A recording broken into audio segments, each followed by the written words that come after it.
Ini adalah Era Jaya, sebuah perusahaan yang bergerak di bidang reseller smartphone. Jika kamu berpikir Era Jaya hanya menjual produk resellernya dari toko Erafone, maka kamu salah besar. Era Jaya memegang banyak lisensi brand handphone terkemuka di seluruh dunia. Jadi, jika kamu membeli headset untuk iPhone-mu di iBox, itu adalah milik Era Jaya. Belanja handphone di Samsung Electronic Store, itu juga ada milik Era Jaya. Belum lagi Mi Store dan Huawei Experience Store.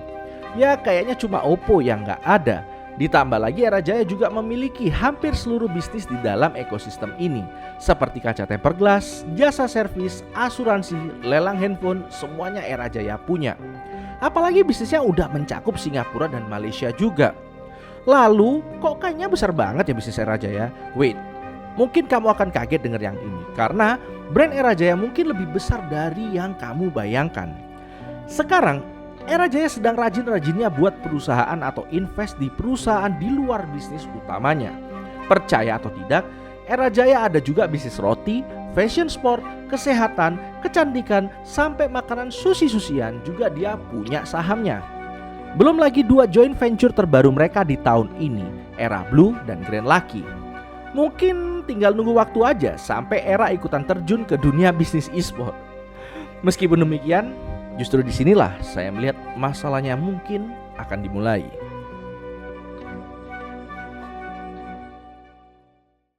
Diversification adalah sebuah kondisi di mana perusahaan mulai menginvestasikan resource-nya untuk membuat bisnis baru tapi di luar core bisnis utamanya, reseller handphone. Diversification adalah plesetan dari diversification yang dipopulerkan oleh Peter Lynch dalam bukunya The One Up on Wall Street. Sepertinya terlihat baik ya kalau kita punya berbagai macam bisnis, kalau bisa mengontrolnya. Perlu diketahui, bisnis di luar core utama memiliki resiko lebih besar. Karena ada kemungkinan bisnis baru itu sebenarnya berada di luar circle of knowledge kita.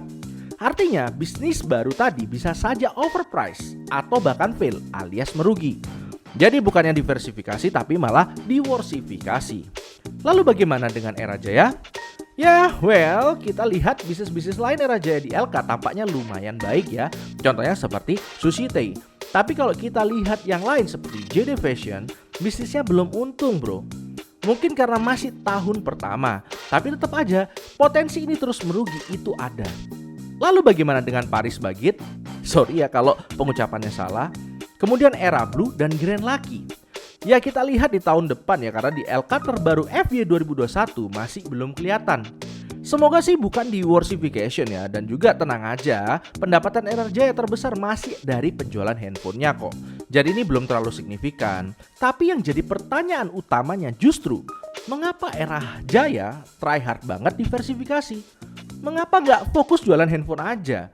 Nah, mari kita masuk ke bagian terpentingnya.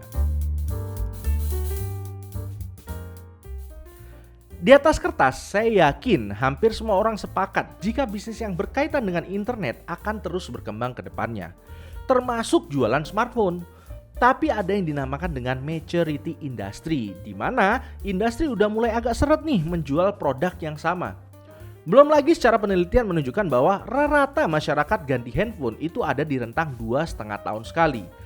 Jika tahun 2021 penjualan Era meningkat sebesar 27% dan EPS meningkat hampir 70%, mungkin sebagian besar peningkatannya karena 2019 dan 2020 orang-orang udah puasa beli handphone. Dan pas banget nih 2021 muncul varian baru handphone yang sudah support 5G. Belanja kan boleh kali ya. Namun jika merujuk rentang umur handphone di atas, rasanya masuk akal jika kita berasumsi penjualannya akan mulai melambat di tahun 2022 dan mungkin naik lagi di tahun 2023 sampai dengan 2024. Mengapa? Ya kan sudah beli handphone di 2021, daripada ganti handphone tiap tahun kan mending anggarannya buat healing ke Canggu ya kan.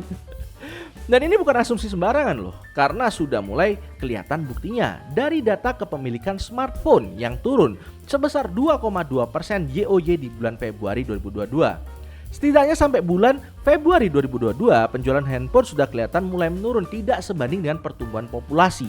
Makanya persentase jumlah orang yang punya handphone itu berkurang. Lalu juga berdasarkan studi IDC, pertumbuhan penjualan handphone global di 2022 hanya akan diprediksi tumbuh sekitar 1,6%. dibandingkan prediksi tahun sebelumnya yang mencapai 5,5%. Mungkin ini kali ya alasannya mengapa Era try hard banget ekspansi ke bisnis lain. Karena mungkin sudah mulai mature. Lalu apa cuma maturity tantangannya? Ada hidden problems lain yang justru malah sulit banget untuk diatasi oleh Era Jaya. Nah, masih dengerin kan? Kalau masih dengerin jangan lupa like dulu dan subscribe. Saya hitung dari 3 ya. 3, 2, 1. Oke? Jangan lupa like dulu. Mari kita lanjut ke part berikutnya. Apa yang saya ceritakan di chapter sebelumnya, nama lainnya adalah seasonality weakness dalam bisnis. Ini intinya adalah tahun-tahun di mana orang lagi males beli handphone. Ini kejadian di tahun 2019 di mana laba Era Jaya ngedrop cukup dalam. Penjelasannya mengapa bisa ngedrop? Ya hanya karena penjualannya menurun. Sayangnya annual report tidak memberitahu dengan clear mengapa bisa turun penjualannya. Tapi setelah ditelisik lebih dalam, penyebabnya mungkin karena salah satu brand dengan market share terbesar mengalami flop di salah satu produknya. Sebut saja Samsung ya bro. For your information, hanya iPhone dan Xiaomi yang performa penjualannya masih oke di tahun 2019. Singkatnya, jika ada tahun di mana brand handphone tidak ada terobosan atau gimmick yang bikin orang pengen ganti handphone, Era Jaya akan rentan mengalami penurunan pendapatan. Dan ini menunjukkan sisi kerentanan dari Era Jaya karena Era Jaya cuma reseller. Tidak ada kontrol Era Jaya di dalam faktor ini kecuali membantu marketing. Belum lagi jika kita membahas bagaimana agresifnya ekspansi dari Era yang di bulan September 2021 saja sudah menambah sekitar 176 gerai baru. Hampir 2 kali lipat dari total gerai yang ditambah di tahun sebelumnya. Ini menyebabkan beban Era meningkat drastis. Beban penjualan naik 46%, COGS naik 26%. Syukurnya penjualan di 2021 juga meningkat 27%. Bayangkan, jika ekspansinya secepat ini tapi ternyata orang-orang lagi malas beli HP aja, pasti pendapatnya akan tergerus. Inilah alasan saya menyebut Era Jaya adalah glass cannon. Potensi penjualan meroket atau flop tergantung juga dengan brand-brand handphone yang dijual. Bisa saja tahun ini penjualan meningkat drastis, tapi tahun depan bisa juga penjualan sepi, hanya karena perkembangan HP mulai stagnan. Ya sedikit kurang independen lah, padahal kan independen adalah yang paling dikejar milenial zaman sekarang. Secara singkat, rasio keuangan Era ini masih cukup solid ya. Hutang dibandingkan ekuitasnya menurun. Bahkan posisi rasio DER Era tidak pernah sebagus ini sejak 2013. Biasanya sih banyak ngutang untuk melakukan ekspansi. Lalu masih di bagian neraca, piutang Era terlihat berkurang drastis, which is ini adalah hal yang baik. Lalu beralih ke bagian laba rugi. Ya mungkin kamu sudah dapat gambarannya ya, labanya meningkat drastis. Namun kok marginnya tetap segitu-segitu aja ya bro. NPM Era tahun 2021 masih berada di rentang 2%-an. Padahal bisa dibilang tidak ada pesaing yang cukup kuat di lini bisnis ini. Mungkin memang karakteristik dari bisnis reseller ya, jadi nggak banyak opsi yang bisa dilakukan untuk meningkatkan marginnya. Yang butuh perhatian khusus mungkin di bagian cash flow from operating activities. Nilainya turun banget dibandingkan 2 tahun sebelumnya. Namun masih bisa dimaklumi juga karena Era adalah perusahaan yang agresif banget dalam ekspansi. Terlihat dari capexnya yang selalu membesar dari tahun ke tahun. Jadi ya buat kamu investor yang mencari free cash flow, mungkin saham Era Jaya ini bukan untuk kamu. Lalu bagaimana deraan harganya? Apakah masih murah? Well, jika kamu udah dengerin video ini dari awal, sangat masuk akal lah ya jika kita proyeksikan EPS 2022 akan mulai stagnan atau bahkan mungkin menurun. Ya meskipun tidak sedalam 2019, tapi setidaknya harga sekarang ya sudah menunjukkan potensi stagnansi di tahun ini. Secara valuasi, harga sekarang sudah berada di range wajar banget. Untuk metode valuasinya saya menggunakan PE biasa yang dimana PE Era 5 tahun terakhir seringnya memang berada di range 8 sampai dengan 9. Terjadi spike di PE rasio jika pendapatannya flop yang menyebabkan EPS mengecil dan walhasil rasio PE-nya bisa mencapai puluhan kali. Sekarang mari kita coba lakukan quick math ya. Era mau menambah gerai sebanyak 500 di tahun 2022. Ini adalah 150% dari pertumbuhan gerai tahun 2021. Jadi saya prediksi penjualan Era akan tetap strong, tetap meningkat di tahun 2022. Tapi pertumbuhannya mungkin melambat. Jadi kita perlu tahu nih berapa kira-kira pertumbuhan yang pas di tahun 2022. Sepertinya tidak sebesar pertumbuhan 2021 ya yang mencapai 27%. Lalu bagaimana kalau kita pakai CAGR-nya saja? Sejak 2016 sampai 2021, meskipun naik turun kita bisa hitung CAGR pertumbuhannya yang kurang lebih adalah sekitar 16%. Nah, ini sesuai ya dengan kriteria di atas kurang dari 2021, 27%. Nah, kita kalikan dengan total pendapatannya tahun ini yaitu sekitar 43,47 triliun. Ketemunya adalah sekitar 50,42 triliun. Inilah prediksi pendapatannya di tahun 2022. Lalu, berapa angka di bottom line-nya? Berapa angka di bagian laba bersihnya? Nah, kita akan pakai NPM historisnya untuk membuat prediksi.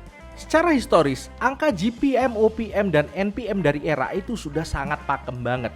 Kita bisa lihat GPM itu kurang lebih bergerak di sekitar 8-11 aja. 8 kalau jelek, 11 kalau bagus.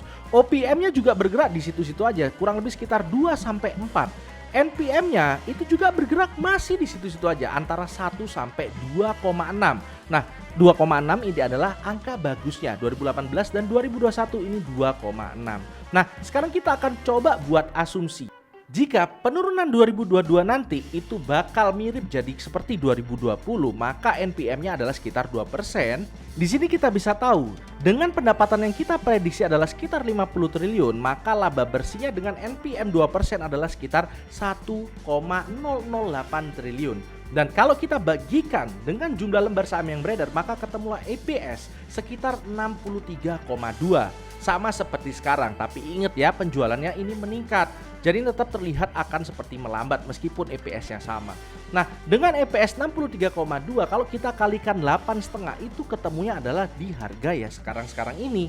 Kurang lebih seperti itu. Nah, itu adalah harga wajarnya. Lalu kita harus tahu downside-nya itu ada di berapa. Kalau kita mengacu pada 2019, NPM-nya tuh bisa ngedrop sampai 1%. Tapi kita nggak akan sampai ke situ lah ya. 2020 itu 2% juga mungkin ketolong karena orang-orang terpaksa beli handphone karena mau Zoom meeting atau kelas online. Jadi kita coba pakai acuan di tahun-tahun mediocre sebelum 2018, 2017 dan ke belakang. Di situ kita lihat NPM ERA adalah sekitar 1 komaan. Nah, di sini kita coba pakai 1,5 nih. Dengan NPM 1,5 kita bisa prediksi laba bersihnya ada di sekitar 756 miliar. Dan kita bisa tahu dengan membagikan laba dengan lembar beredarnya itu adalah EPS-nya sekitar 47,42. Dan kalau kita kalikan dengan 8,5 maka harganya ada di rentang 403. Itulah adalah downside-nya. Kalau teman-teman mau masuk di saham ini, pastikan siap kalau misalnya nanti dibawa ke sana meskipun sekarang sudah di range wajarnya. Perlu diketahui harga saham akan selalu bergerak lebih dulu daripada LK-nya. Jadi harga ERA menurut saya sih wajar banget kalau sekarang di situ-situ aja ya, mengingat ekspektasi performa FY 2022 yang juga tidak secemerlang tahun sebelumnya. Tapi ingat, dengan kualitas manajemen ERA sejauh ini yang manuver-manuvernya sangat gesit, saya rasa kalau harga turun lebih dalam itu adalah kesempatan ya, karena kedepannya pasti akan datang lagi musim di mana masyarakat pongah untuk ganti gadget. Saya yakin jika kamu bisa masuk ke saham ini sebelum terjadi kepongahan itu, di sanalah potensi maksimal cuannya. Karena jika nunggu LK Ciamiknya keluar dulu baru beli, besar kemungkinan sudah terlambat bro. Bila bisa memprediksi 2021 penjualan handphone bakalan meningkat, ya masuknya di tengah 2020. Jadi waktu harganya naik kita sudah duduk di dalam tumpangan. Tapi tenang aja, kalau kamu malas men-timing seperti ini dan punya time frame panjang, ya tinggal hold aja. Karena dalam potret besarnya masyarakat akan terus belanja smartphone sampai ada telepati. Itu pun ERA mungkin bisa jadi resellernya juga. Nah, kalau harus disimpulkan dalam beberapa kalimat, kesimpulan saya adalah seperti ini. Overall ERA ini sangat bagus banget, apalagi kalau punya time frame yang long term. Tapi saya ragu di tahun 2022 apakah pertumbuhan dari penjualannya bisa mengimbangi dari pertumbuhan beban-bebannya, mengingat ekspansi ERA yang sangat-sangat agresif. Jadi gimana smart investor? Tertarik kah beli ERA? Jadi setelah sekian lama saya coba menggabungkan antara presentasi yang mudah dipahami dengan analisa yang cukup deep jadi satu video. Akhirnya saya memutuskan untuk membuat video dengan konsep seperti ini. Nah, harapannya teman-teman semua bisa suka ya. Nah, kalau suka ya bisa di like, di subscribe. Tapi kalau nggak suka ya nggak apa-apa. Saya mohon aja mungkin dikomentari di kolom komentar apa kekurangannya dan apa yang bisa saya perbaiki ke depannya. Karena sekarang ini saya mungkin sudah memutuskan untuk serius memperbaiki channel ini ke depannya. Dan ini juga bentuk ucapan terima kasih saya untuk untuk teman-teman smart investor semua yang mendukung channel ini dari awal sampai akhir. Dan mungkin kalau tadi analisanya masih kurang jelas, saya juga cantumkan link deskripsi tentang paper research-nya dari Era Jaya, mungkin bisa dibaca di situ biar lebih jelas lagi. Ya, mungkin itu aja sih. Mungkin kita akan liburan dulu 1 minggu ke depan ya. Kita akan bertemu lagi di video baru di tanggal 8 Mei ya. Jadi saya ucapkan selamat Idul Fitri, mohon maaf lahir batin dari channel ini, dan kalau misalnya ada salah-salah dan kekurangan selama ini mohon dimaafkan. Oke, selamat berlebaran, tetap cerdas, tetap santai.